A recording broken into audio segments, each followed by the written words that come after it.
Masyarakat Kota Banda Aceh mengantri di halaman Dinas Koperasi dan Industri Perdagangan Banda Aceh untuk membeli sejumlah kebutuhan pokok di pasar murah yang digelar oleh pemerintah Kota Banda Aceh Selasa pagi. Operasi pasar murah ini rutin digelar oleh Pemko Banda Aceh sebagai upaya menekan laju inflasi di kota itu. Hal ini terbukti karena angka inflasi Kota Banda Aceh menurun dari 0,98% menjadi 0,78%.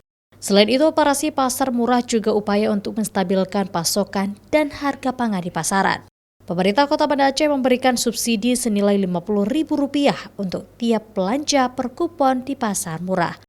Adapun komoditi yang disubsidi adalah beras, gula pasir, minyak goreng kemasan, dan telur ayam. Harga di Banda Aceh mahal, di perbatasan tinggi kita subsidi agar ketika sampai di Banda Aceh harga akan turun dan meningkatkan daya beli masyarakat tidak terganggu. Apalagi sekarang ini permintaan karena Maulid ya, saya kira harga sudah mulai naik. Kalau begitu harga naik, kita tiap hari operasi pasar.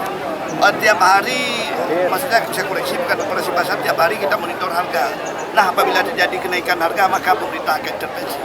Masyarakat tak hanya perlu menunjukkan KTP untuk mendapatkan kupon belanja di pasar murah.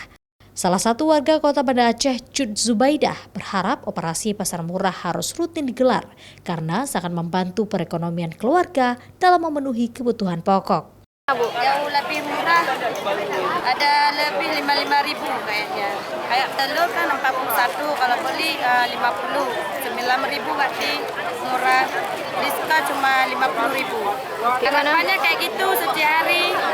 Sementara itu, pemerintah Kota Banda Aceh juga menghimbau warga agar terbiasa membeli aneka produk yang diproduksi oleh pelaku usaha kecil menengah di Kota Banda Aceh agar perputaran ekonomi bisa berjalan lancar pasca pandemi COVID-19.